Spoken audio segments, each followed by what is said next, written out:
They called her a ghost, not because she was dead, but because she might as well have been. Thalia Ravensong moved through the kitchens of Shadowmere Pack like smoke. Gray tunic hanging from shoulders too thin, hands red and raw from scrubbing floors that would never be clean enough. Head down, eyes lowered, breath held. In the world of wolves, where strength was everything, she was nothing. An omega, the lowest rank, the forgotten caste. The wolves who existed only to serve, to suffer, to disappear. But Thalia had a secret. 3 secrets, actually. With bright eyes and cold noses and hearts that beat only for her. The kitchen was chaos tonight. The winter solstice had arrived, bringing with it the most important gathering of the year. Every surface gleamed, every plate shone. The scent of roasted venison and honey-glazed root vegetables filled the air until it was almost unbearable. Thalia kept her head down as she hauled a crate of wine bottles toward the cellar stairs. Her arms shook. The wood bit into her palms, but she didn't slow down. Chef Harlow, a massive man with a voice like grinding stone, shoved past her without looking. "Move faster, runt," he barked. "The Alpha King's entourage is demanding more wine. If we run out, it's your hide." The Alpha King. Thalia's stomach twisted. She had heard the whispers. Kale Stormraven, the most powerful wolf on the continent, cold as winter itself, ruthless, unforgiving. A king who ruled not with compassion, but with an iron fist wrapped in darkness. He had arrived at Shadowmere 3 hours ago. The entire pack house had been trembling ever since. "Yes, sir," Thalia whispered. Her voice came out rough. She didn't use it often. There was no point. She descended into the cellar. The temperature dropped instantly. Stone walls pressed close. The smell of earth and aging wine replaced the kitchen's warmth. Thalia set the crate down carefully. Then she moved to the small ventilation window near the ceiling. It looked out into the forest, into the darkness. She tapped on the glass 3 times. Tap, tap, tap. For a moment, nothing. Just the howling wind outside and the muffled sounds of the feast above. Then 3 small shapes appeared in the snow. 3 pairs of glowing eyes. Thalia's expression softened.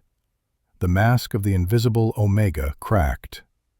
What lay beneath was something fierce and aching and impossibly tender. "I know," she breathed, though they couldn't hear her through the glass.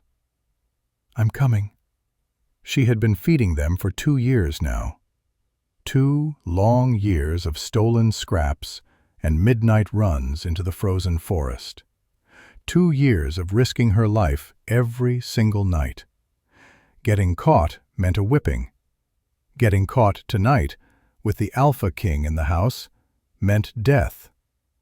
But when she looked at those 3 faces pressed against the window, death seemed like a small price. Thalia grabbed the wine casks and hauled them back upstairs. The feast was in full swing now. Through the crack in the serving door, she could see the dining hall. It blazed with candlelight.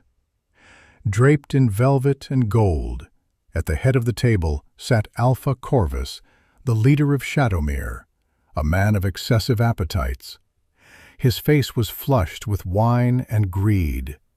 Rings glittered on fingers slick with meat juice. But the man seated to his right made the air in the room feel thin.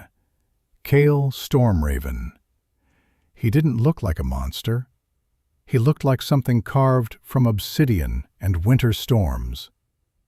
He wore a tailored black suit that probably cost more than the entire pack house. Dark hair swept back, jawline sharp enough to draw blood. But it was his eyes that made Thalia's breath catch. Storm gray, cold, calculating, predatory. He wasn't eating. He wasn't drinking. He was watching Alpha Corvus with the patience of a wolf waiting for wounded prey to stumble. "The tribute payments are light this quarter, Corvus," Cale said. His voice wasn't loud, but it silenced the room instantly. Alpha Corvus laughed nervously. Wine sloshed from his cup onto his chin. "A harsh winter, Your Highness," he said. "Livestock dying. The pack is struggling." Thalia gritted her teeth. Struggling. Alpha Corvus ate steak every night, while lower-ranking wolves gnawed on gristle. And those outside the pack entirely, those with no rank at all, simply froze. Cale didn't respond. He simply tapped one finger against his crystal wine glass. The sound echoed like a gunshot. Thalia turned away. She didn't care about politics. She cared about 3 shivering souls waiting in the snow. 2 hours later, opportunity came. The kitchen staff had discovered the wine stores. They were drunk now, laughing too loud, stumbling over their own feet. Chef Harlow had passed out on a sack of flour, snoring like a wounded bear. Thalia grabbed a heavy wool cloak from the hook by the back door. It belonged to one of the guards. He was currently busy with a maid in the pantry, their whispers and giggles drifting through the wall. She slipped out the back exit. The cold hit her like a fist. Snow was falling now, thick and silent. It was knee-deep already. Thalia didn't head for the main gates. She went toward the waste disposal area, a foul-smelling pit where the pack dumped garbage and bones. As soon as her boots crunched into the snow near the tree line, they were there. Zephyr appeared first. Copper-brown fur, dusted with snow. One ear torn from a fight he'd barely survived. He was the largest, the boldest. At 2.5 years old, he already moved with the confidence of a leader. Then came Nyx, smaller, black as midnight, with white-tipped paws. Her eyes were soft, cautious. She hung back, always watching. Finally, Cinder, the smallest, gray fur like dirty dishwater. She was wheezing, her breath rattling in her narrow chest. They didn't bark. They knew better. They simply swarmed Thalia's legs, whining softly, tails tucked low. "Shh," Thalia whispered. She dropped to her knees in the snow. The wet cold soaked through her trousers instantly. She didn't care. She pulled 3 large meat bones from her apron pockets. Scraps from the Alpha King's banquet, heavy with marrow and gristle. The pups didn't attack the food. They looked at her first, licked her chapped hands. Their eyes filled with devotion that shattered her heart every single time. "Eat," Thalia commanded softly. They tore into the bones. The sound of crunching filled the silent night. Thalia wrapped the stolen cloak around them, creating a small tent of warmth. She sat there with them, rubbing their cold bodies, checking their paws for frostbite. This was her nightly ritual. This was the only family she had left. She was so focused on examining Zephyr's healing ear that she didn't hear the footsteps behind her. "Stealing from the Alpha is a crime punishable by losing a hand." The voice was deep, smooth, terrifying. Thalia froze, every muscle in her body locked. The pups stopped eating, their ears flattened against their skulls. She turned her head slowly. Standing 10 feet away, illuminated by moonlight reflecting off the snow, was the Alpha King. Cale Stormraven wasn't wearing a coat. The cold didn't seem to touch him. He stood with his hands in his pockets, gray eyes locked on the scene before him. A trembling Omega huddled in the dirt with 3 mangy-looking pups. Thalia scrambled to her feet. Instinct took over. She stepped in front of the pups to shield them.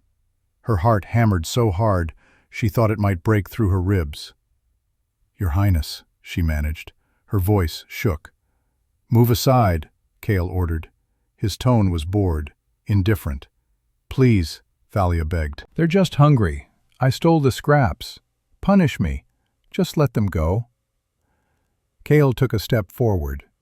The power radiating from him was suffocating, a heavy weight that demanded submission. Every instinct in Thalia's body screamed at her to drop to her belly and expose her throat. "I said move aside," Cale repeated. Thalia didn't move. She couldn't.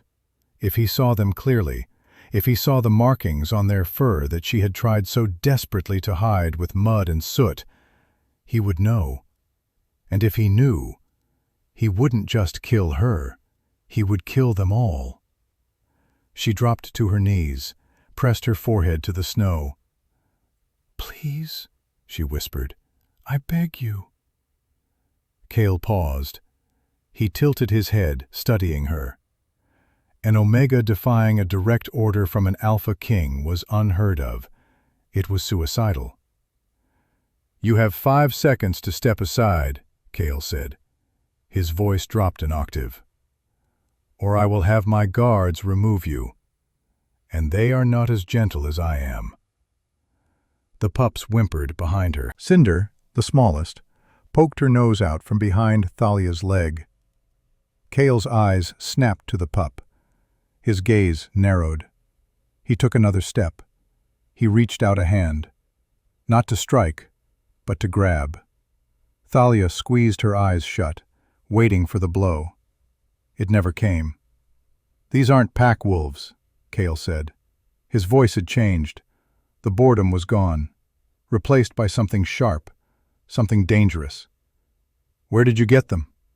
The silence in the snowy clearing was heavier than the sky above. "Where did you get them?" Cale repeated. Each word clipped. Thalia kept her head bowed. Her mind raced. She had to lie. The truth was a death sentence signed in blood 18 years ago. "They're strays, Your Highness," she said. "Abandoned near the border. I found them before the frost took them." "Strays," Cale echoed. Skepticism dripped from the word. He crouched down, balanced effortlessly on the balls of his feet. He was close enough now that Thalia could smell him. Rain and cedar and something metallic. Pure power. "Rogue pups are feral," Cale said quietly. "They bite. They don't wait for permission to eat, and they certainly don't follow a terrified Omega around like devoted children." He extended a hand toward Cinder. The small gray pup didn't growl. Instead, she sniffed his fingers, let out a tiny, confused yip. Cale brushed the dirt from the pup's forehead. His thumb rubbed against a patch of fur just above her eyes. Thalia flinched. That was where the mark was. The crescent moon birthmark that identified moon shadow bloodline. She had covered it with soot and mud from the kitchen drains every morning for 2 years. "Dirt," Cale murmured. He looked at the black smudge on his thumb. Then he looked at the pup again. His eyes narrowed as he traced the faint white crescent shape hidden beneath the grime. He stood up abruptly. The movement was so sudden that Thalia fell back onto her heels. "Stand up," Cale commanded. Thalia stood, shaking violently. "Look at me." She hesitated, then slowly lifted her gaze. It was physical pain to look an Alpha King in the eye. Every biological instinct screamed at her to submit. But she forced herself. "What is your name?" Cale asked. "Thalia, Your Highness." Thalia. He tasted the name. "You are lying to me, Thalia. These are not rogue pups. Rogues do not carry the markings of the Moonshadow bloodline." The air left Thalia's lungs. The Moonshadow pack had been wiped out 18 years ago. It was a sanctioned extermination ordered by the Council. The official story claimed the pack had succumbed to madness and rebellion. Every member was supposed to be dead. To harbor a survivor was treason. To harbor 3 was an act of war. "I don't know what you mean," Thalia choked out. "Silence," Kale snapped. He looked around the clearing, scanning the trees for witnesses. When he was satisfied they were alone, he turned back to her. "Who else knows about them?" "No one," Thalia whispered. "Just me. Please, Your Highness. They're just children. They don't know who they are. They don't know anything." Kale stared at her. His expression was unreadable. He looked at the 3 scrawny pups shivering in the snow, chewing on old bones. Then he looked at the Omega, thin, malnourished, wearing a stolen guard's cloak that swallowed her frame, defying the most powerful wolf on the continent to protect them. "You are protecting ghosts," Kale said coldly. "If Corvus knew he had Moonshadow wolves on his land, he wouldn't just kill them. He would sell them to the fighting pits in the east. Their blood makes them stronger, faster. They are valuable commodities." Thalia felt sick. "I won't let that happen." "You have no power to stop it," Kale stated, a brutal fact. "You are an Omega. You have no claws, no status, no authority." "I have kept them alive for 2 years," Thalia cried out. Desperation overrode fear. "I starve so they can eat. I freeze so they can be warm. I am the only mother they know." Kale's eyes widened, just slightly. For a fleeting second, the mask of the king slipped. A flicker of something passed across his face. Respect, perhaps, or pity. It was gone as quickly as it came. "Take them," Kale ordered. Thalia gasped. She grabbed the pups and pulled them into her chest. "No, please." "I said take them," Kale clarified. He pointed toward the pack house. "Not to the dungeon, to my quarters." Thalia blinked. Her brain misfired. "Your quarters? Do you think they will survive another night out here?" Kale gestured to the worsening blizzard. The temperature was dropping fast. "The little one, the female. Her breathing is rattling. She has pneumonia. She will be dead by sunrise." Thalia looked down at Cinder. He was right. The pup's wheezing was getting worse. She had been trying to ignore it, hoping it would pass. "Why?" Thalia asked. Her voice trembled. "Why would you help us?" Kale turned his back to her, looked toward the distant lights of the pack house. "Because I don't like loose ends," he said, "and because Alpha Corvus is a liar." He glanced back over his shoulder. Storm-gray eyes met hers. "If you try to run, I will hunt you down. If you speak a word of this to anyone, I will execute you myself. Follow me." The walk back to the guest wing was a blur of terror. Kale led them through the servants' entrance, moving through shadows with a stealth that belied his size. He moved like a phantom, avoiding patrols and cameras with ease that suggested he did this often. He led them to the penthouse suite reserved for VIP guests. It was massive, warm. The scent of expensive leather filled the air. "Put them in the bathroom," Kale ordered. He pointed to a marble-tiled room larger than Thalia's entire sleeping quarters. "Turn on the warm water. Not hot. Warm. Shock will kill them if you heat them too fast." Thalia hurried to obey. She ushered the confused pups into the bathroom, started the water. Steam instantly fogged the mirrors. The pups, wary at first, slumped in relief as warmth hit their frozen bodies. When Thalia came back out, Kale was on the phone. "I need the jet prep for morning," he was saying. His voice was low. "Yes, 3 extra passengers. No manifest. No, don't ask questions, Talon. Just do it." He hung up, turned to Thalia. She was standing awkwardly by the door. Water dripped from her frayed tunic onto the plush carpet. "You're leaving," she said, sensing the shift in the air. "We are leaving," Kale corrected. I am taking the pups to my territory, to Ironspire Citadel. They will be safe there." "And me?" Thalia asked. Dread pooled in her stomach. "Am I to stay here?"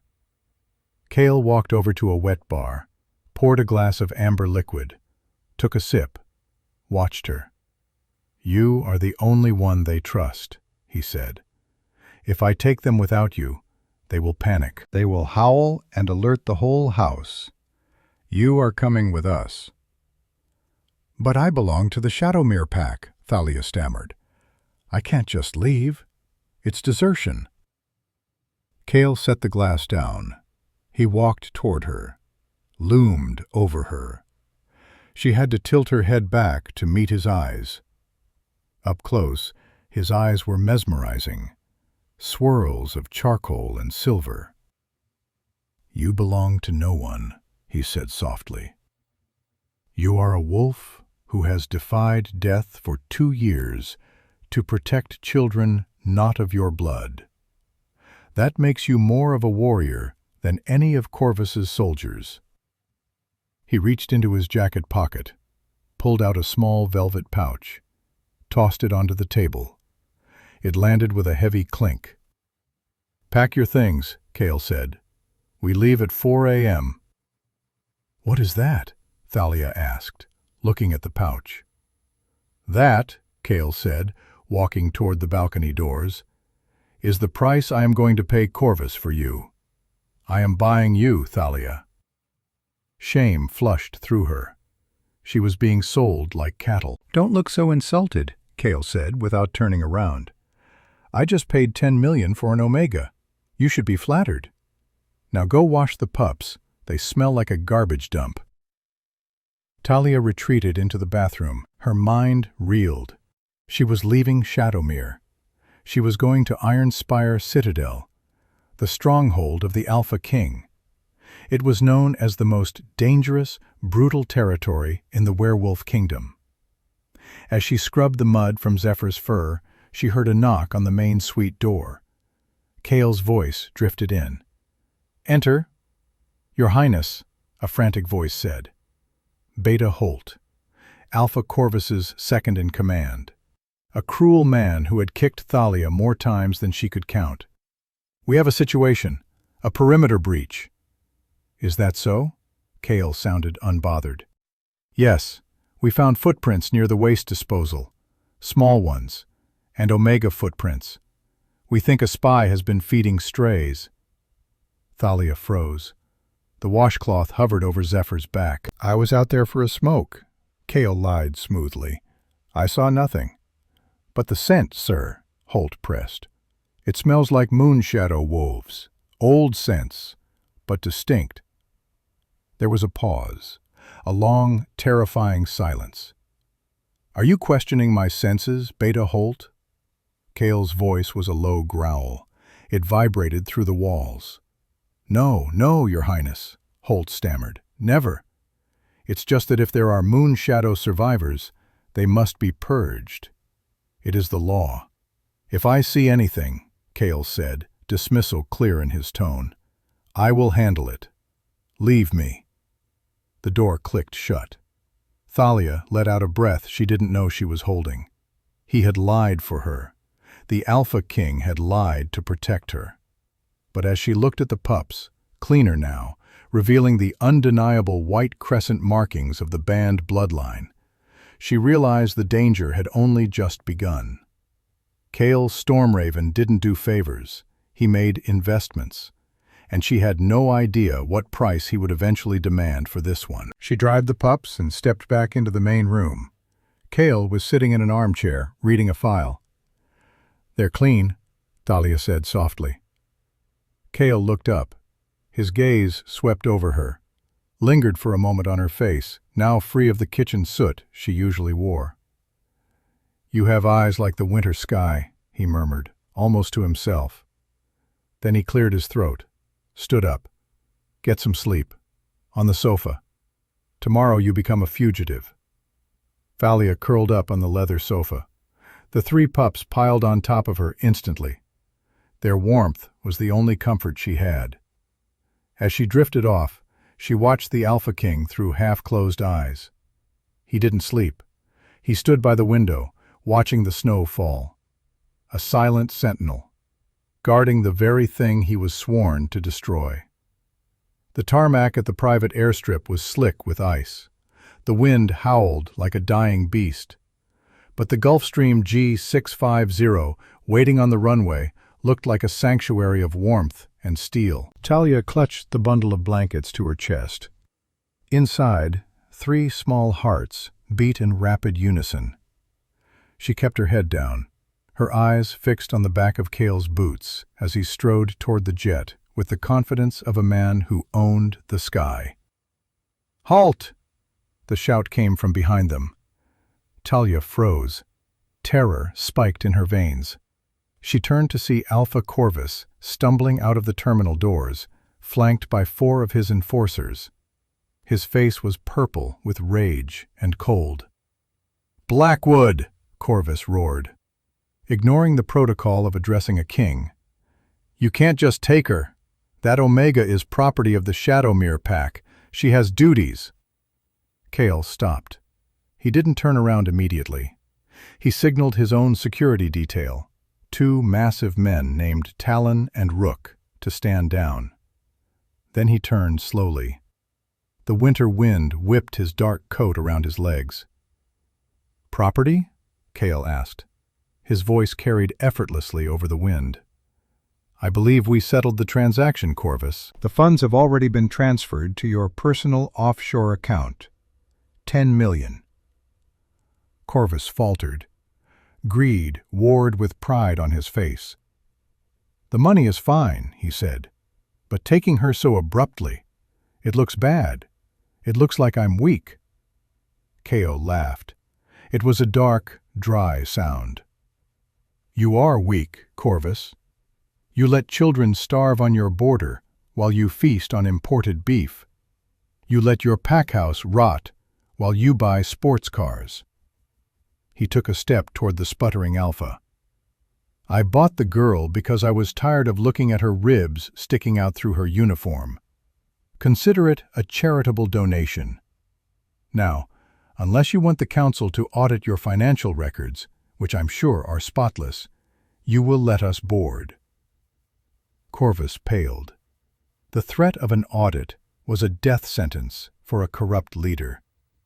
He waved his hand dismissively, though his eyes burned with hatred. "Take the trash, then," he spat. "She's useless anyway. Broken stock." Thalia flinched. Broken stock. That's all she had ever been. Cale's jaw tightened. A muscle feathered in his cheek. For a second, Thalia thought he might kill Corvus right there.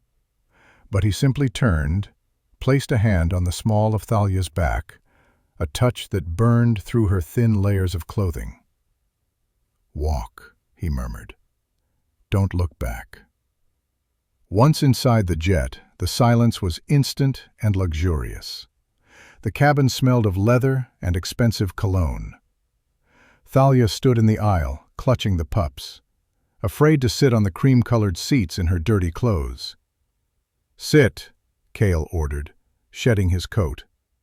"I'll dirty the leather, Your Highness," Thalia whispered. "I can buy a new plane," Cale said.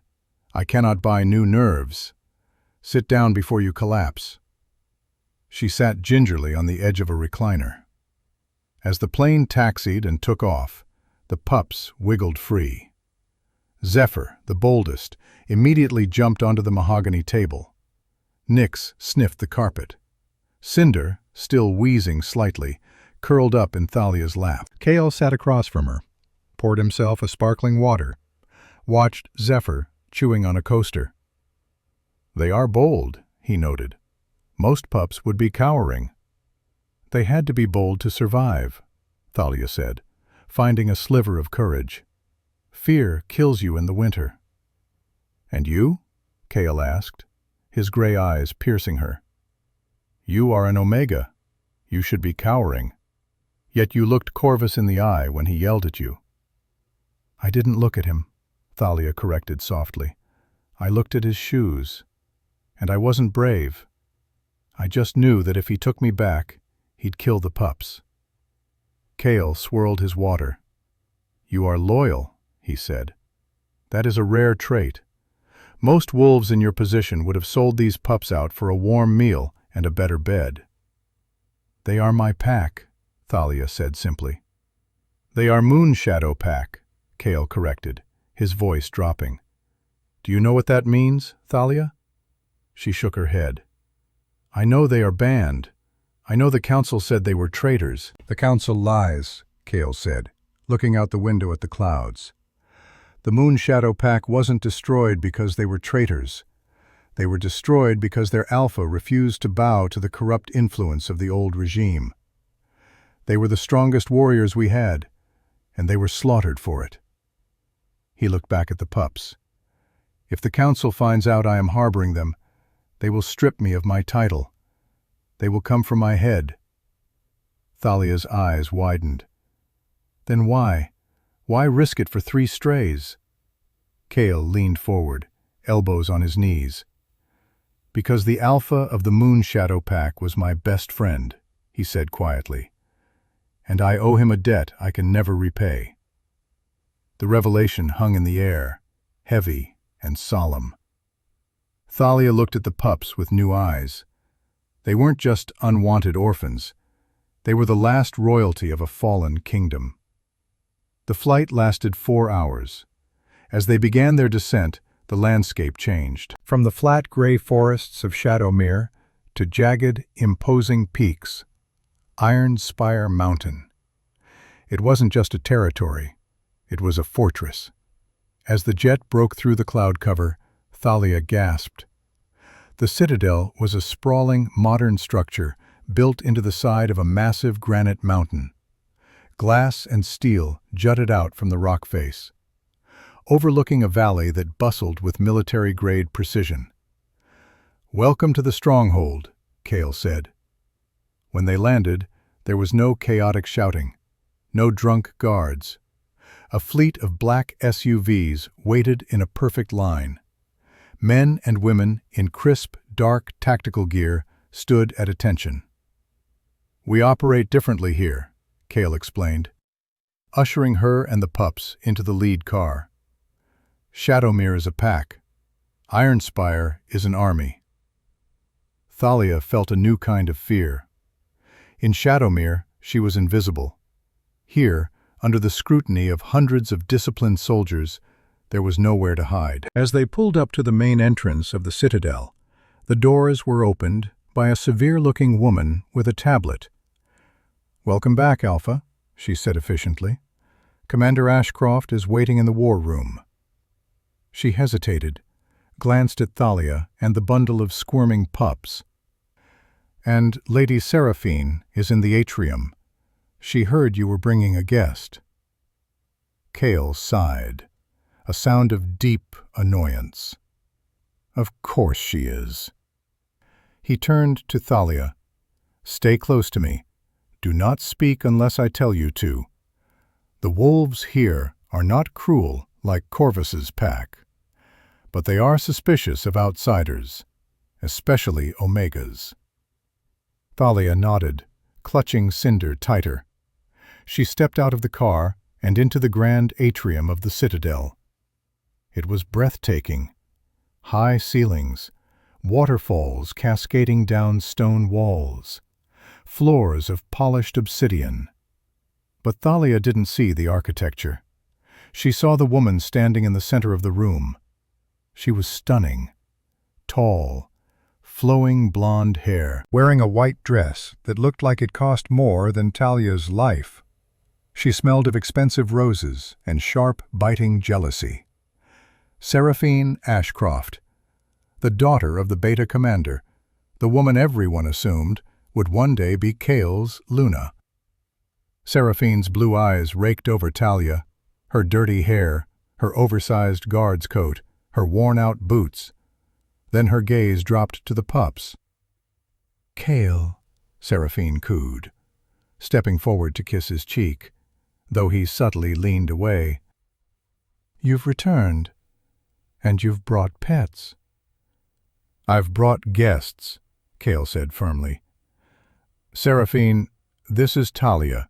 She will be staying in the East Wing. The East Wing? Seraphine's smile faltered. But that's the royal suite. Surely you mean the servants' quarters. I can have the housekeeper set up a cot in the laundry room. I said the East Wing. Cale's voice left no room for argument. Talia is under my personal protection. Anyone who disrespects her disrespects me. Seraphine turned her gaze to Talia. It was a look of pure, concentrated venom. Talia shrank back, sensing the danger. This woman was a different kind of predator than Alpha Corvus. Corvus was a blunt hammer. Seraphine was a poisoned needle. "Hello, Talia," Seraphine said, her voice sweet as syrup. "Welcome to Ironspire.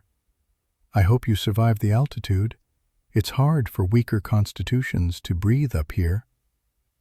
The words hung in the air like a threat. Cale placed a hand on Talia's shoulder, a silent reassurance. "Come," he said. "I'll show you to your room." As they walked away, Talia glanced back. Seraphine was still standing there, watching them. Her smile never reached her eyes, and in the shadows behind her, a tall figure stepped forward. Commander Draven Ashcroft, Seraphine's father. A man with silver hair and eyes like ice. He watched Talia with an intensity that made her blood run cold. Then he turned and disappeared into the corridor. Talia's instincts screamed a warning. She had escaped one predator in Corvus, but she had just walked into a den of vipers. The East Wing was larger than the entire servant barracks at Shadowmere. Thalia stood in the center of the bedroom, overwhelmed. A king-sized bed with silk sheets that looked like liquid moonlight. A fireplace that roared with warmth. Floor-to-ceiling windows overlooking the snowy valley below. It was beautiful and terrifying. "Is this real?" she whispered to Cinder, who was currently wrestling with a velvet throw pillow. 24 hours had passed since they arrived.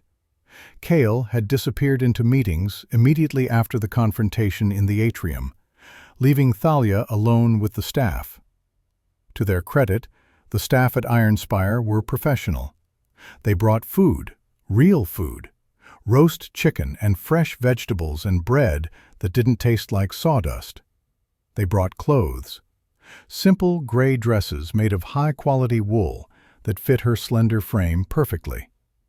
But they didn't speak to her. They watched her with curious, calculating eyes. She was the Alpha's pet. That was the whisper she heard in the hallways. The Omega he bought for 10 million. The charity case. A knock at the door made her jump. "Come in," she squeaked. The door opened. A man in a white coat entered. He was older, with kind eyes and the scent of antiseptic and sage. "Good afternoon, Miss Thalia," he said warmly. "I am Dr. Aldrich. The Alpha asked me to check on the little ones." Thalia relaxed slightly. "Please, just Thalia, and thank you. Cinder, the little gray one, she still coughs at night."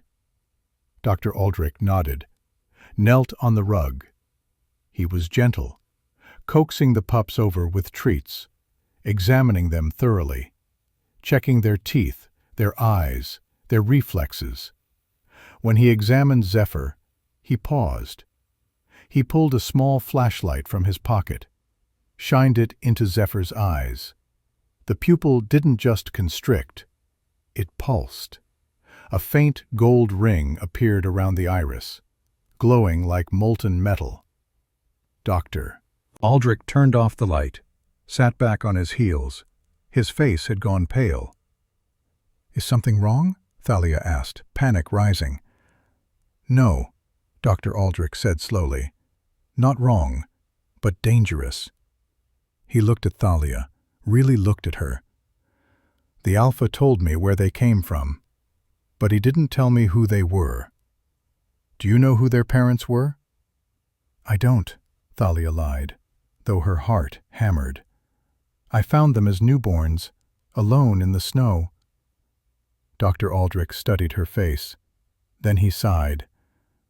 These aren't just moonshadow wolves, he whispered. That gold ring in the iris, that is the mark of the Alpha Supreme bloodline. It hasn't been seen in 50 years. These pups, one of them is destined to be a king of kings. Thalia covered her mouth. Please don't tell anyone. I report only to Alpha Kale, Dr. Aldrich assured her. But you must be careful. If Commander Ashcroft or his daughter find out, they will view these children as a threat to Kale's rule. They will try to eliminate them. He stood, packed his bag. I will leave medicine for the little female. Keep them inside. The walls have ears here. After he left, Thalia felt the luxury of the room closing in on her. It was a golden cage. She was safe from the cold, but trapped in a snake pit. The days began to blur together. A strange new routine formed.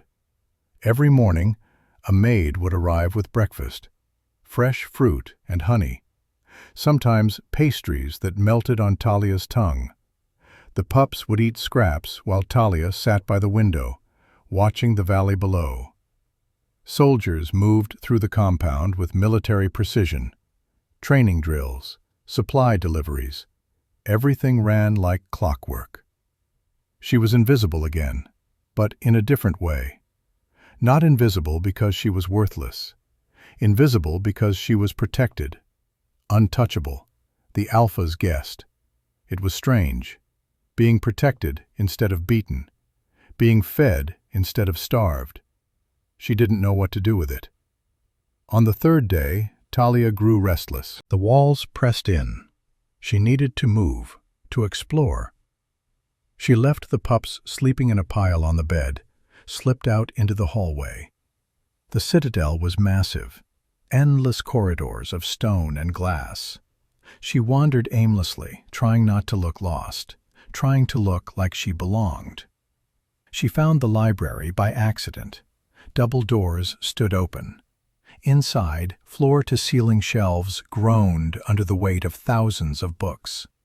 The smell of old paper and leather filled the air. Thalia stepped inside, breathless. At Shadowmere, she had learned to read from scraps of newspaper left in the kitchen. She knew enough to read recipes and supply lists, but she had never seen books like these. Leather-bound volumes with gold lettering, ancient texts that looked older than the mountain itself. She ran her fingers along the spines, pulled one out at random. It was a history of the werewolf packs, illustrated with detailed drawings. She opened it carefully, flipped through the pages. And there it was, a chapter on the Moonshadow Pack, an illustration of their crest, a silver crescent moon surrounded by stars. Her breath caught. Impressive, isn't it? Thalia spun around. The book slipped from her hands. Kale stood in the doorway, still wearing his formal clothes from whatever meeting he'd been in. He looked tired, but his eyes were alert. "I'm sorry," Thalia stammered. "I didn't mean to intrude." "You're not intruding," Kale said. He walked over, picked up the book she'd dropped, looked at the page it had fallen open to. "Ah, Moonshadow." He set the book on the table between them. "Sit," he said. It wasn't a command. It was an invitation. Thalia sat. Kale sat across from her. He pulled the book closer, flipped to a different chapter. "They weren't traitors," he said quietly.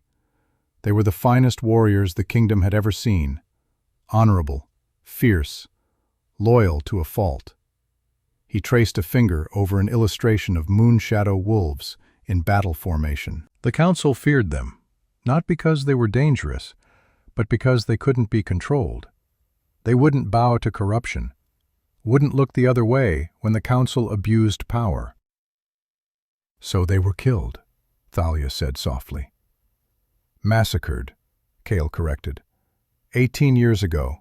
Men, women, children. No one was spared. Except the pups, Thalia whispered. Cale looked at her. His gray eyes held something she couldn't name. Guilt, maybe. Or grief. There was one survivor that I know of, he said quietly. An infant. Thalia's heart stuttered. Her breath caught. An infant? Cale nodded. I was there, that night. I saw what happened. His voice dropped lower, raw with old pain. I was 11 years old, a prince.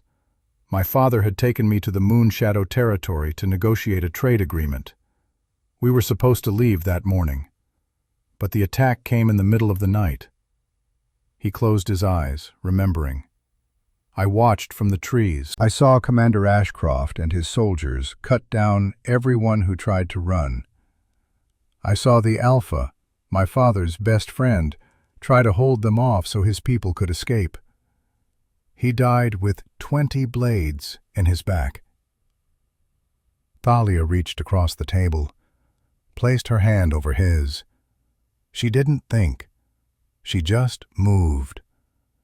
Cale opened his eyes, looked down at their hands.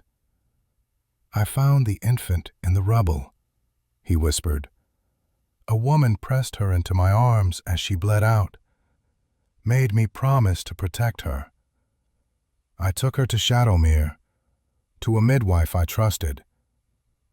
I never saw her again. He looked at Thalia, really looked at her.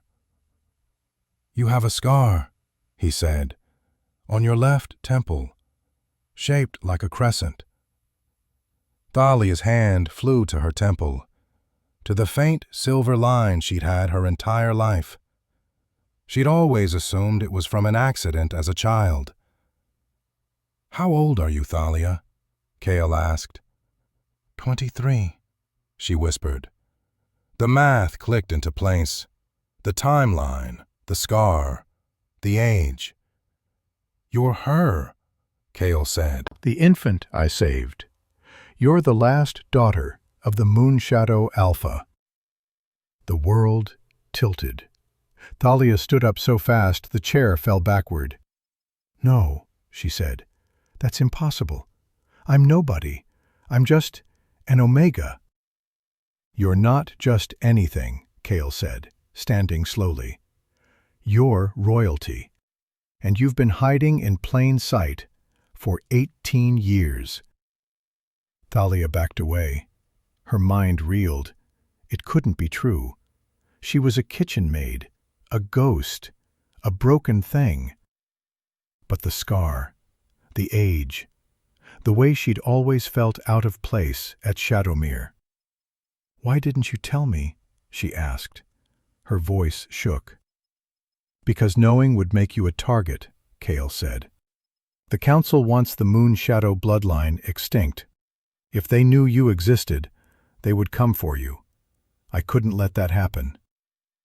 So you lied to me, Thalia said. Anger flared, hot and sharp. I protected you, Cale corrected. There's a difference. They stood there, staring at each other. The air between them crackled with tension. Finally, Thalia looked away. I need time, she said, to think. Take all the time you need, Cale said softly. But understand this, Thalia. You are not alone anymore, and I will not let anyone hurt you. She left the library, her mind spinning. She was Moon Shadow royalty, the daughter of a slaughtered Alpha, the last of a forbidden bloodline, and the most powerful king in the realm had been protecting her since she was a baby. It was too much, all of it. The next day, Thalia woke with a new resolve. If she was royalty, if she carried the blood of warriors, then she needed to act like it. She couldn't hide in her room forever, couldn't let fear control her. She found Cale in the training grounds. a massive outdoor arena carved into the mountainside. Soldiers sparred in pairs. The sound of clashing steel and grunts of effort filled the air. Cale stood at the center, observing. He wore simple training clothes, black pants and a sleeveless shirt that showed the lean muscle of his arms. "Teach me," Talia said. Cale turned. Surprise flickered across his face. "Teach you what?" "To fight," she said. "I can't protect the pups if I'm weak. I need to be stronger." Cale studied her for a long moment. Then he nodded. "Come," he said. He led her to an empty section of the arena, handed her a practice staff.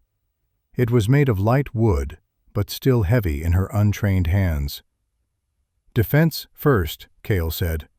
"Offense comes later." He showed her how to hold the staff, how to plant her feet, how to brace for impact. Then he attacked, not hard, but fast, testing her reflexes. Talia blocked clumsily. The staff jarred against her palms. She stumbled backward. "Again," Cale said. They went through the drill a dozen times. Each time, Talia got a little faster, a little steadier. By the end of the hour, she was sweating and panting, but she was smiling. "You're a quick learner," Cale said. He wasn't even breathing hard. "I'm motivated," Talia replied.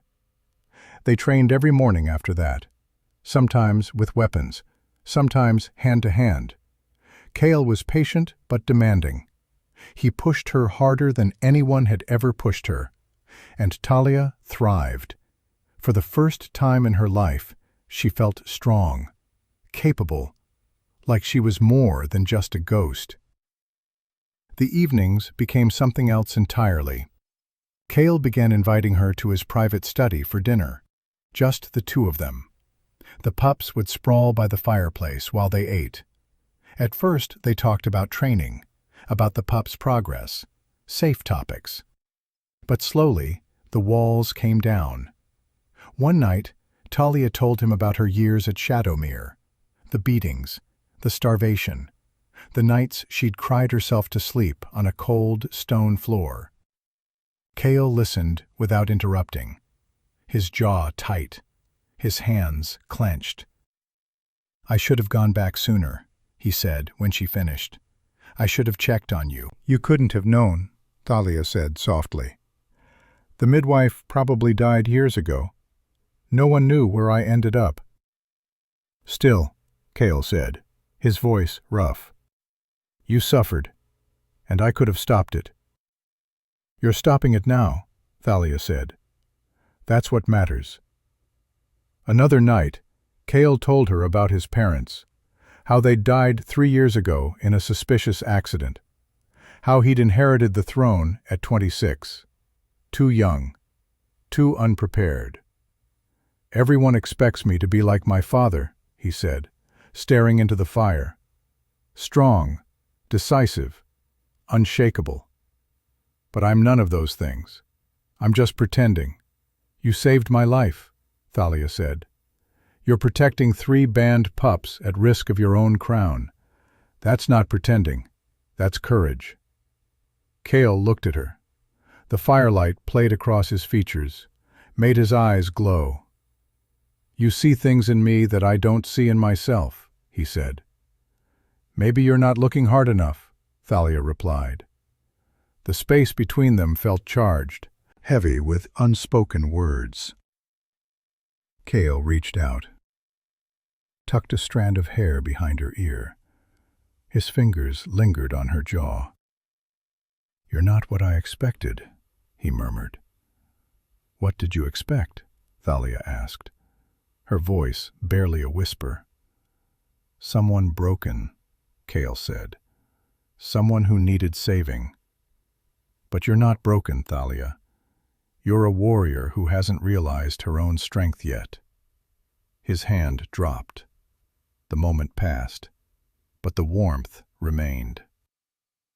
On the 7th day, Thalia was walking through the gardens when she heard crying. She followed the sound, found Seraphine sitting on a stone bench, her face buried in her hands, her perfect composure shattered.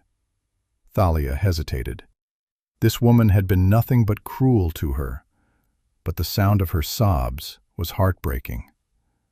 "Are you all right?" Thalia asked quietly. Seraphine's head snapped up. Her eyes were red and swollen. "Go away." "I'm not here to gloat," Thalia said. "You're in pain.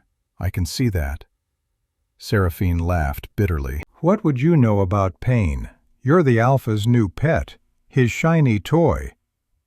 "I know what it's like to be invisible," Thalia said, sitting down on the bench, keeping distance between them. "To feel like no one sees you, like you don't matter." Seraphine was quiet for a long moment. "He used to smile," she said finally. "Cale, before his parents died, he used to laugh and joke and be alive. Now he's just the king, cold, distant, untouchable." "You care about him," Thalia said, not a question. "I've loved him since we were children," Seraphine whispered. "Our fathers arranged our union when we were young. I spent my whole life preparing to be his Luna, learning politics and strategy and how to run a kingdom. And then his parents died, and he changed. He pushed me away, said he wouldn't honor the arrangement." She wiped her eyes roughly. "My father says it's because I'm not good enough, that I need to try harder, be better, make Cale see that I'm worthy." Thalia's heart ached. "Your father is wrong. It's not about worth. Cale doesn't want an arranged marriage. He wants choice." "And he chose you," Seraphine said, venom creeping back into her voice. "He didn't choose me," Thalia said gently. "He rescued me. There's a difference." Seraphine looked at her, really looked at her. "You're not what I thought you'd be," she said. "Neither are you," Thalia replied. They sat in silence for a moment. Not friends, but not quite enemies anymore either. "My father wants me to drive you away," Seraphine said suddenly. "He says if I can't win Cale's heart, I should at least remove the competition." Thalia's blood ran cold. "Commander Ashcroft said that?" Seraphine nodded miserably. "He's been pushing me to be cruel to you, to make your life unbearable. But I don't want to hurt you. I just want my brother back." "Brother?" Thalia asked, confused. "Not by blood," Seraphine clarified. "But we grew up together. He was like a brother to me before everything changed. Before my father started this obsession with me becoming Luna." Thalia saw it then. The manipulation. The gaslighting. Seraphine wasn't inherently cruel. She was a victim too, controlled by a father who saw her as a pawn. "You don't have to do what he says," Thalia said. "Yes, I do," Seraphine whispered. "He's my father, and he's dangerous." Before Thalia could respond, footsteps approached. Seraphine stood quickly, wiped her face. The mask slid back into place. "This conversation never happened," she said coldly, and she walked away. Thalia sat there, her mind racing. Commander Ashcroft was dangerous, and he was using his own daughter as a weapon. She needed to tell Cale. The night of the winter solstice ball arrived with a vengeance. Thalia stood before the full-length mirror in her room, hardly recognizing herself. The gown was midnight blue velvet. It flowed like liquid water. Diamond clips caught the light in her hair, which had been styled into elegant waves. She didn't look like a kitchen maid. She looked like a warrior in armor. "You look like a Luna," Dr. Aldrich said. He'd volunteered to watch the sleeping pups. "Go show them what strength looks like." Thalia stepped into the hallway. Cale was waiting. He wore a charcoal military dress uniform, every inch the Alpha King. Medals gleamed on his chest. His hair was swept back. He looked dangerous, regal, devastating. He stopped when he saw her. His gray eyes darkened, drank her in. "You look formidable," he murmured, offering his arm. Thalia took it. Her hand trembled slightly. "Are you ready to start a war?" Cale asked. "I thought we were dancing," Thalia whispered. "In my world," Cale replied, leading her to the grand staircase, "they are the same thing." The ballroom fell silent as they descended. Hundreds of eyes turned, curious, sneering, jealous. Seraphine stood near the orchestra in a screaming scarlet gown.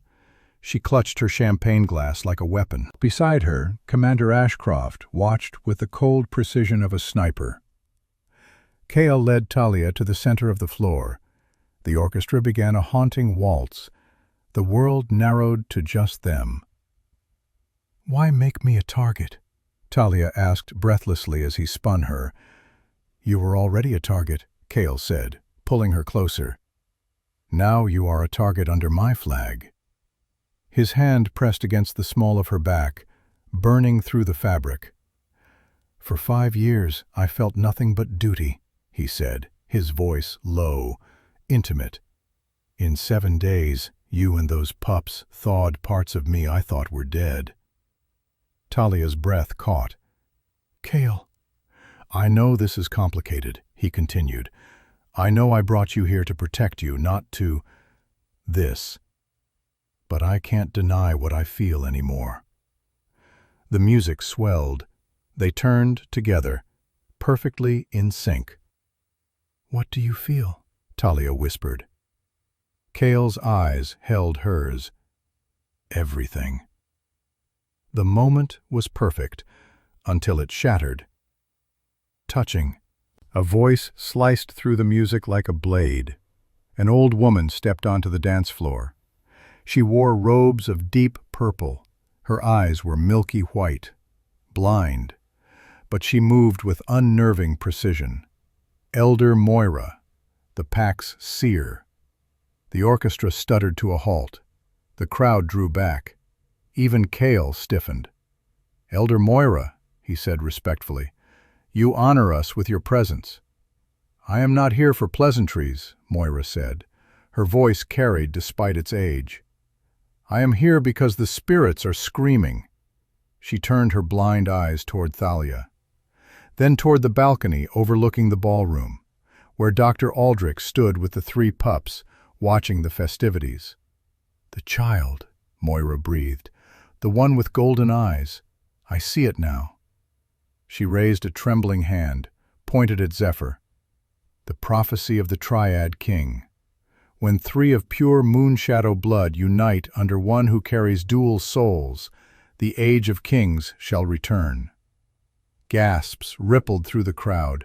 Whispers exploded. "Dual souls," Moira said. She turned back to Thalia. "You, child, you are not what you seem. 2 natures war within you.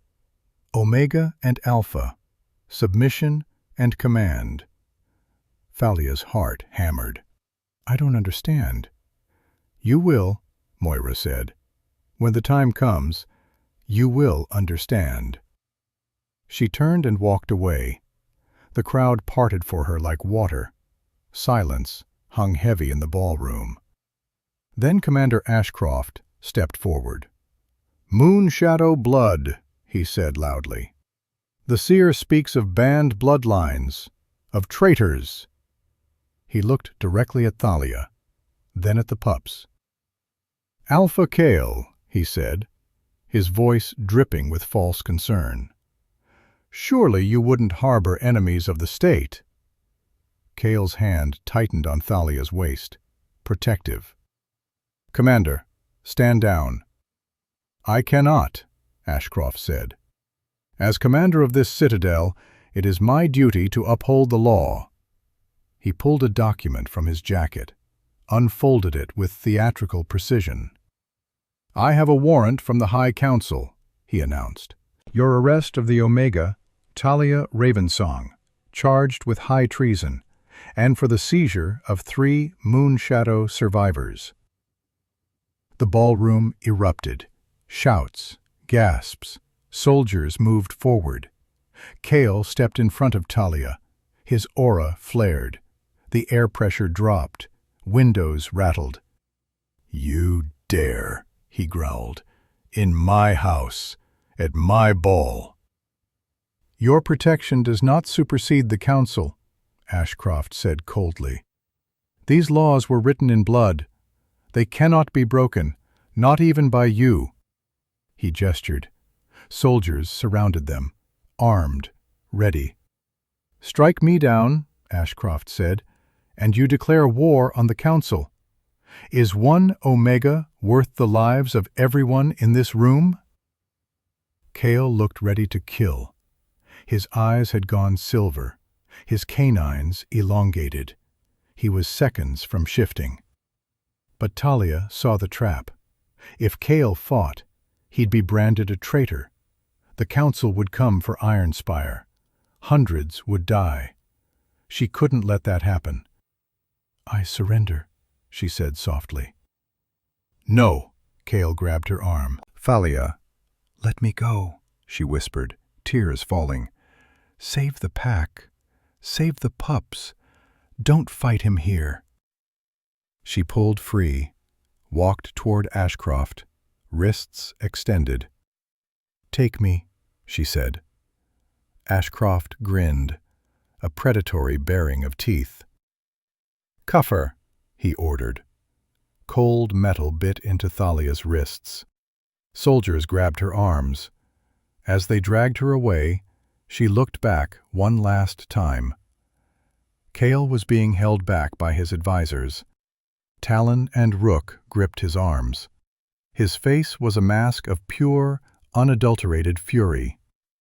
Seraphine stood beside her father, her face pale, horrified. And the 3 pups were howling. Zephyr's eyes glowed gold. But Dr. Aldrich held them back. Thalia had saved Cale's crown. But as the cold stone walls of the dungeon closed around her, she knew she had likely signed her own death warrant. The holding cells beneath the citadel were carved directly into the mountain's granite bedrock. Cold, damp, smelling of rust and despair. Thalia sat on the metal cot. Her ruined velvet gown pooled around her like a bruise. The heavy steel door groaned open. Commander Ashcroft entered. He dragged a chair to sit opposite her, placed a tablet on the small table between them. "Comfortable?" he sneered. "Where are they?" Thalia demanded. Fear replaced by a mother's rage. "See for yourself." Ashcroft tapped the screen. A live video feed appeared. A sterile, white lab. Inside a steel cage, Zephyr, Nyx, and Cinder huddled together, terrified. "They are alive," Ashcroft said. "For now." "Why?" Thalia asked, her voice shaking. "They're just children." "Innocent?" Ashcroft laughed darkly. "That boy Zephyr is an Alpha Supreme, the genetic apex of our species. If he grows up, his voice alone could command armies. His mere presence could topple thrones." He leaned in close. "I won't let a genetic freak destroy everything I've built. I need his blood. Once I synthesize a serum, I can give my soldiers the strength of a king without the messy politics of actual royalty." "Cale will stop you," Talia spat. "Cale is contained," Ashcroft smiled. "By the time he breaks protocol and comes for you, the pups will be dead from the extraction. And you, my dear, will have tragically succumbed to illness in your cell."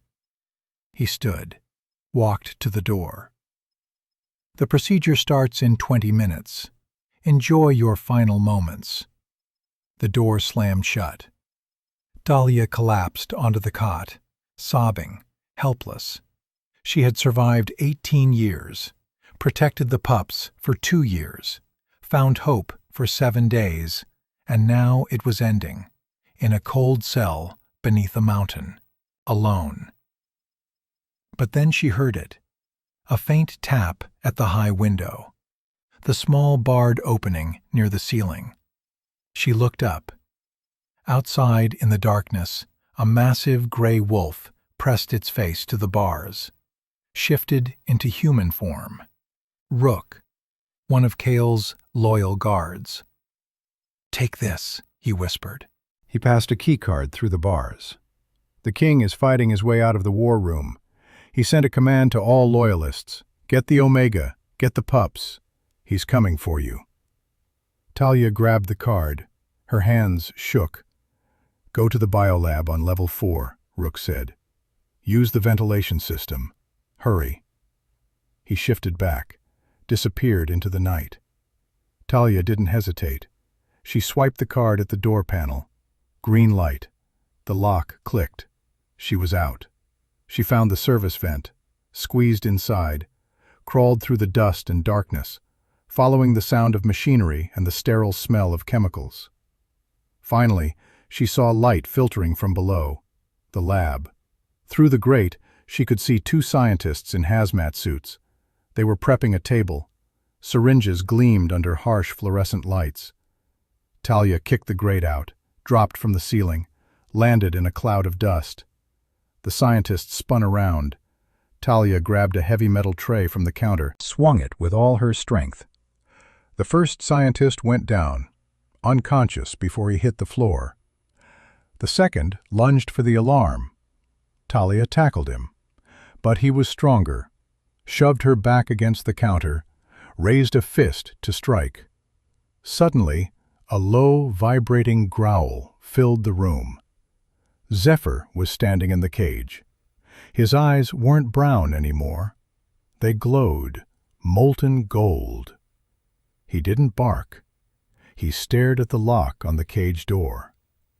The metal turned red, then white, then melted like wax, dripping onto the floor. Zephyr stepped out. His shadow stretched across the room, unnaturally large. He let out a sharp, commanding bark. The scientist froze, clutched his head. His wolf instinct screamed submission. He fell to his knees, paralyzed by the sheer force of the pup's aura. "Zephyr!" Talia gasped. The gold faded from his eyes. He trotted over, licked her hand. "We have to go," Talia said. She gathered the 3 pups, ran for the emergency exit. They burst out into the courtyard. The night was freezing. A blizzard raged. Snow blinded them. "Going somewhere?" Thalia looked up. Commander Ashcroft stood on the walkway above, a sniper rifle aimed at her chest. Beside him stood Seraphine, her face twisted with conflict. "Shoot her, Father!" Seraphine screamed. "I want her dead!" "No," Seraphine whispered, but her voice was lost in the wind. Ashcroft took aim. Thalia turned her back to the shooter, curled her body around the 3 pups, closed her eyes, waiting for the end. Boom! The shot rang out, but Thalia felt no pain. She opened her eyes. Standing in front of her, a tranquilizer dart sticking out of his massive shoulder, was a monster, a black wolf, 7 feet tall, snarling with rage that shook the earth itself. Kale had arrived, and the King of Ironspire had gone to war. The courtyard erupted into chaos. Kale did not fall. The tranquilizer dart, enough to drop a grizzly bear, seemed only to fuel his rage. With a snarl that vibrated in the chest of every wolf present, the massive black wolf ripped the dart from his shoulder and launched himself into the air. Commander Ashcroft screamed, backed away, tried to aim his rifle again.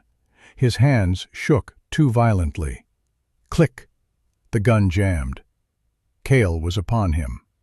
He didn't kill the commander instantly. He swiped his massive paw, sent Ashcroft flying into the brick wall with a sickening crunch. The commander slid to the ground, broken, wheezing, blood bubbling at his lips. Down in the snow, Thalia clutched the pups, watching. Her heart hammered. She had never seen Kale like this. Feral, unleashed, a force of nature given fur and fangs. More soldiers poured into the courtyard. Ashcroft's loyalists. 20 armed men. They formed a circle around Kale, weapons raised. Kale circled slowly, his silver eyes glowing in the darkness, daring them to attack. The first soldier lunged. Kale caught him mid-air, threw him like a rag doll. The man crashed into 3 others. They went down in a tangle of limbs. Another fired a tranquilizer. Kale dodged. The dart hit the stone wall, exploded in a puff of sedative mist. This wasn't a fight. It was a massacre. But then Thalia saw movement on the walkway. Seraphine had picked up her father's fallen rifle. She was shaking, crying. But she raised it, aimed at Kale's back. "Seraphine, don't!" Thalia screamed. Seraphine's finger trembled on the trigger. Her father's voice echoed in her mind. Years of conditioning, of manipulation. "Shoot him. Prove you're worthy. Prove you're strong enough." But Seraphine looked down at Thalia, at the Omega who had shown her kindness when she deserved none, at the woman who had seen past the cruelty to the pain beneath. The rifle barrel dropped. "I can't," Seraphine whispered. "I can't do this anymore." She threw the rifle over the edge. It clattered on the stone below. Her father, broken and bleeding, looked up at her with pure hatred. "Useless," he spat. "Weak, just like your mother." Something in Seraphine's eyes hardened. The last thread of obedience snapped. "No," she said clearly. "I'm nothing like you." The fighting stopped. Kale stood over the fallen soldiers, none dead, but all unconscious. He turned his massive head toward Ashcroft, shifted back to human form, naked except for the blood splattered across his skin. Someone threw him a cloak. He caught it one-handed, wrapped it around himself, walked toward the commander with slow, deliberate steps. "It's over, Draven," Kale said. His voice was cold, final. "Not yet," Ashcroft rasped. He pulled something from his pocket, a small remote detonator. His thumb hovered over the button. "The perimeter is rigged with C4, he said, grinning through bloody teeth. "I die, the mountain comes down. The Alpha Supreme bloodline dies tonight." Kale froze. He could snap Ashcroft's neck, but not before the button was pressed. Not before hundreds died in the explosion. The courtyard fell silent. Even the wind seemed to hold its breath. Then a small growl cut through the tension. Zephyr stepped out from Talia's protective arms. The puppy walked through the deep snow, right up to the broken commander. His eyes began to glow. Not a flicker, but a blinding, radiant sun gold. The air pressure dropped. A hum like static electricity filled the courtyard. Zephyr opened his mouth. He didn't bark. He spoke, in the ancient tongue, the language of the first wolves, words that hadn't been heard in 50 years. "Kneel." The command hit like a physical shockwave. It wasn't a request, it was biological law, encoded in the DNA of every wolf, an imperative that could not be resisted. Talia felt the pull, overwhelming, irresistible. Her knees began to buckle. Around the courtyard, wolves dropped. Soldiers fell to their knees, heads bowed, spines bent by invisible weight. Even Kale was forced down. The Alpha King, the most powerful wolf on the continent, knelt before a 2.5-year-old pup. Seraphine collapsed on the walkway, sobbing, unable to resist. Ashcroft screamed. His body betrayed him, his fingers locked, his spine bent. His face was forced into the snow by crushing, overwhelming authority. The detonator fell from his paralyzed hand, clattered harmlessly on the stone. Zephyr stood there, a tiny, scrawny puppy, glowing with the power of kings long dead. He looked at Ashcroft, sniffed him disdainfully, then trotted back to Thalia. The golden light faded. He licked her nose. Just a puppy once more. But Thalia hadn't knelt. Everyone else was on their knees, bent under the weight of the Alpha Supreme's command. But Thalia stood, upright, unaffected. Kale's head snapped up, his eyes wide. "Thalia?" She looked at her hands, felt power coursing through her veins, something that had always been there, dormant, suppressed, hidden. "Doctor." Aldrich pushed through the crowd. He'd been watching from the Citadel doors. "The suppression herbs," he breathed. "She's been poisoned since infancy to hide her true nature." He looked at Thalia with awe and terror. "You're not Omega by birth," he said. "You're Alpha, true Alpha bloodline. The herbs kept you weak, kept you submissive, but they're wearing off." Thalia's mind reeled. All those years at Shadowmere, the herbs in her food, the strange tea Chef Harlow made her drink every morning. Medicine, he'd called it, to keep you healthy. It had been poison, designed to suppress her wolf, to keep the last Moonshadow Alpha hidden in plain sight. "Dual souls," Elder Moira's voice echoed from the doorway. The blind seer had returned. Omega and Alpha, submission and command, two natures at war within one body. She pointed at Thalia with a trembling hand. "You are the balance. The Alpha Supreme male requires the Alpha Supreme female. Together, you are complete." Kale stood slowly, released from Zephyr's command. He walked toward Thalia, stopped a foot away. "Let me see," he said softly. Thalia didn't understand, but Kale reached up, touched her face gently. His thumb brushed her temple, the scar. "Look at me," he commanded, not cruelly, but with authority. Thalia met his gaze, and for the first time in her life, her wolf rose to meet the challenge. Her eyes flashed, not brown, not gold, violet, like amethyst fire, the mark of the Alpha Supreme female, the counterpart to Zephyr's gold, a color that hadn't been seen since the first wolves walked the earth. "There you are," Kale whispered. "The warrior I always knew was hiding."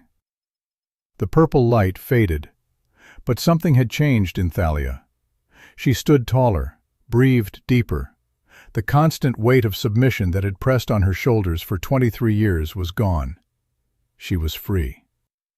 Kale turned to Ashcroft. The commander was still on the ground, paralyzed, his eyes wild with fear and hatred. "Take him," Kale ordered. Talon and Rook stepped forward, hauled the broken man to his feet. "Throw him in the deepest cell we have. He'll stand trial before the council." "The council will execute him," Dr. Aldrich said quietly. "I know," Kale replied. "He orchestrated the Moonshadow massacre. He's been embezzling from the crown for years. He plotted to assassinate me and seize power. The evidence is overwhelming." He looked at Seraphine. She was still on the walkway, tears streaming down her face. "What about her?" Talon asked. "Let her go," Kale said. "She's a victim too." Seraphine looked at him. Shock and gratitude warred on her face. "Your Majesty." "Go," Kale said, not unkindly. "Start over. Be better than him." Seraphine nodded, stood on shaking legs, walked away into the darkness. The battle was over, but the war had just begun. 3 days later, Thalia woke in the medical wing. Dr. Aldrich had kept her sedated while he worked, purging 18 years of suppression toxins from her body. It had been painful, fever dreams and convulsions. but Kale had stayed by her side the entire time. She opened her eyes, found him sitting in a chair beside her bed. He looked exhausted, dark circles under his eyes, stubble on his jaw. "You stayed," she whispered. Her voice was rough. "Always," Kale said. He reached out, took her hand. "How do you feel?" Thalia took inventory. Her body felt different, stronger. Every sense was sharper. She could hear heartbeats in the hallway, smell the snow on the mountain 3 miles away. "Powerful," she said. "Terrifying. Like I'm meeting myself for the first time." Kale smiled.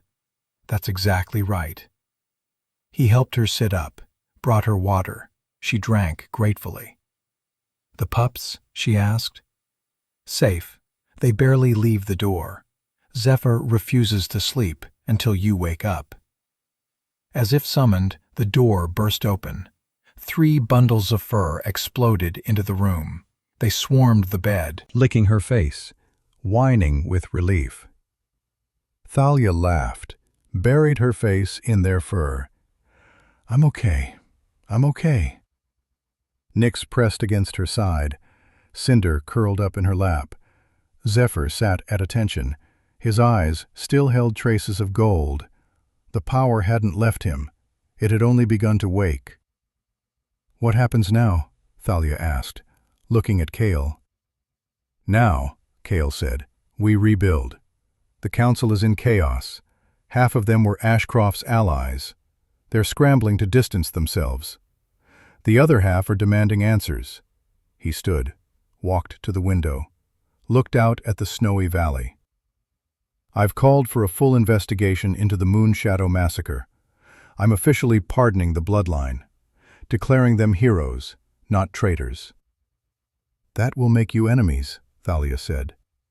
"I already have enemies," Kale replied. "At least now I'll have enemies who fear me." He turned back, his gray eyes serious. "But I can't do it alone. I need someone I trust, someone strong enough to stand beside me." He crossed the room, knelt beside the bed, took her hand. "Thalia Ravensong, last daughter of the Moonshadow Alpha.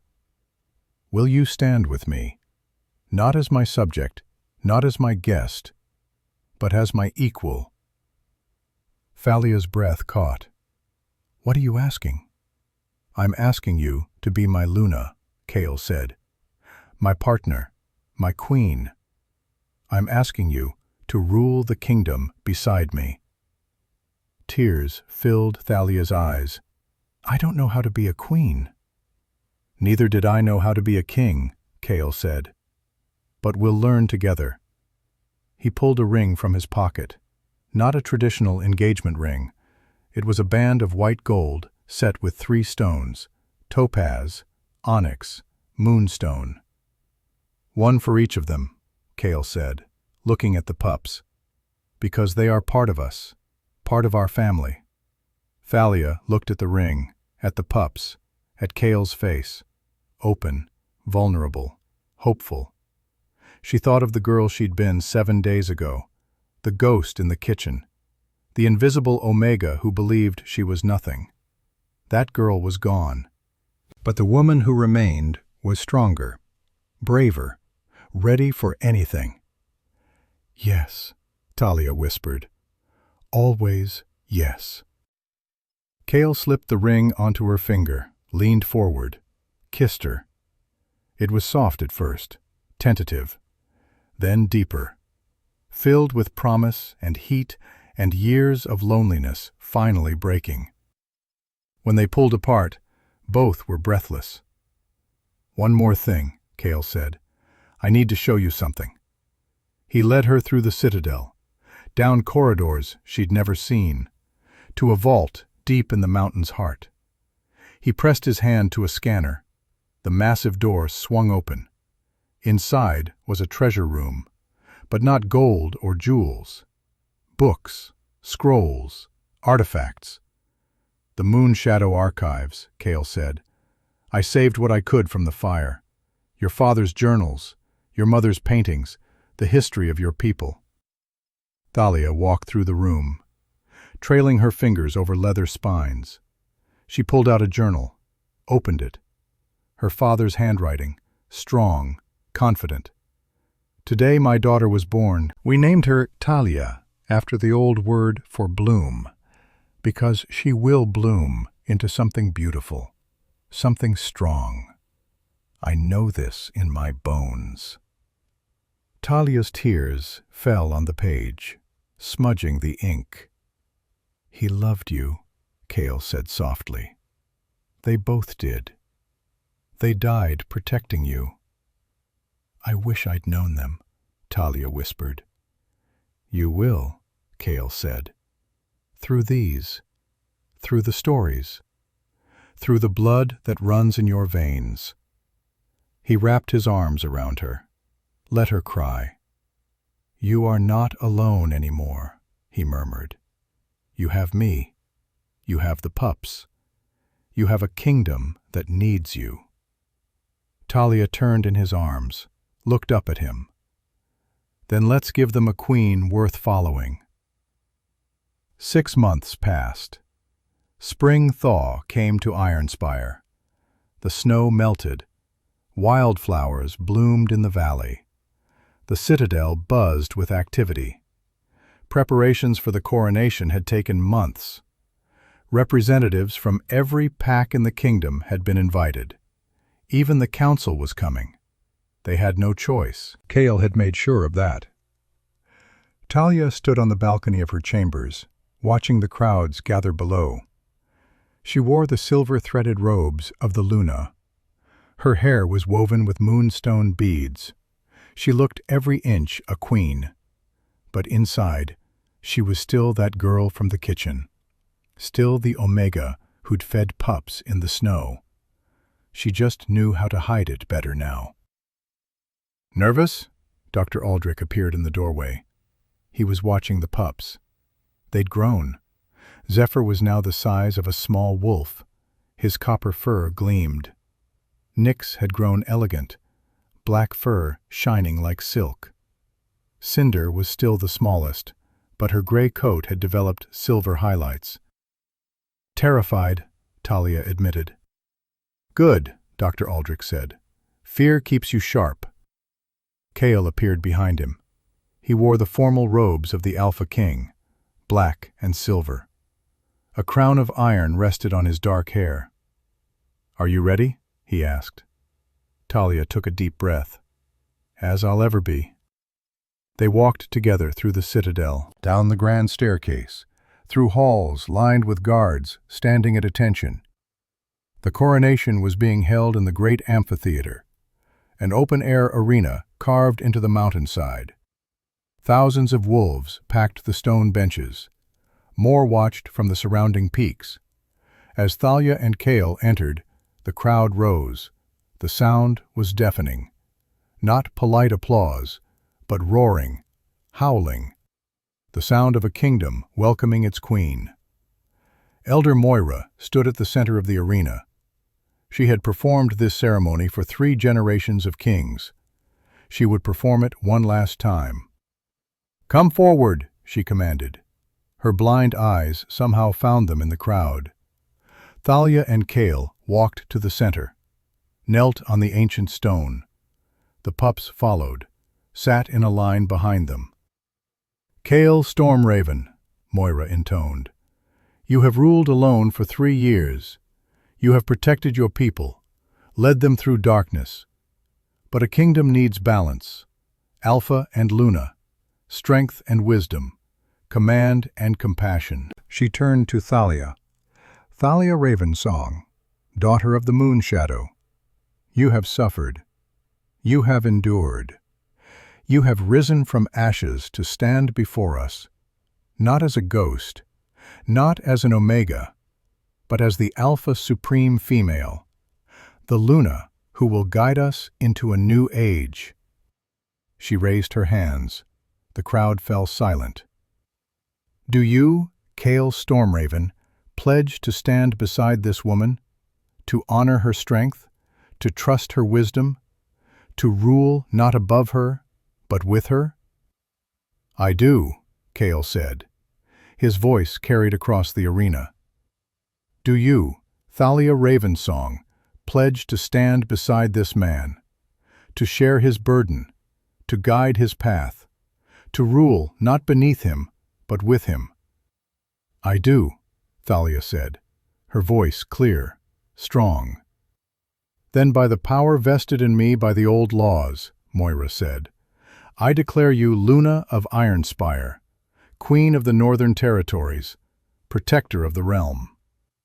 She placed a crown on Thalia's head, not iron like Kale's, but silver, woven with moonstone and amethyst.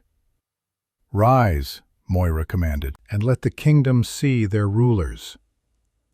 Thalia and Kale stood, turned to face the crowd. The roar that erupted shook the mountain. Wolves howled, drums pounded. The very earth seemed to tremble with approval. Thalia looked out at the sea of faces, some curious, some skeptical, but most were hopeful, ready to follow. She raised her hand. The crowd quieted. I was a ghost, Thalia said, her voice amplified by the arena's acoustics. I was invisible, forgotten, beaten down, and told I was nothing. She paused, let the words sink in.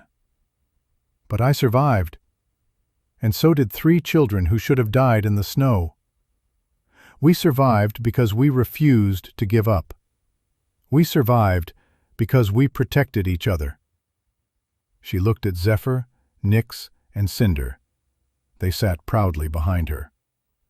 I am your Luna, but I am also a reminder that strength comes not from rank or title, but from the courage to endure, the will to protect those weaker than ourselves, the love that drives us to sacrifice. She took Kale's hand. Together, we will build a kingdom where no one is invisible, where no child goes hungry, where strength is measured not by how hard you can strike, but by how much you can give. The crowd erupted again, louder this time. Thalia smiled. For the first time in her life, she felt seen, truly seen, not as an Omega, not as a victim, but as a warrior who had fought her way through darkness and emerged into light. She was no longer invisible. She was fire and starlight, power and compassion, the balance the kingdom needed. And as she stood beside the Alpha King, hand in hand, wolves howling their approval across the valley, one truth became clear. The age of ghosts was over. The age of queens had begun.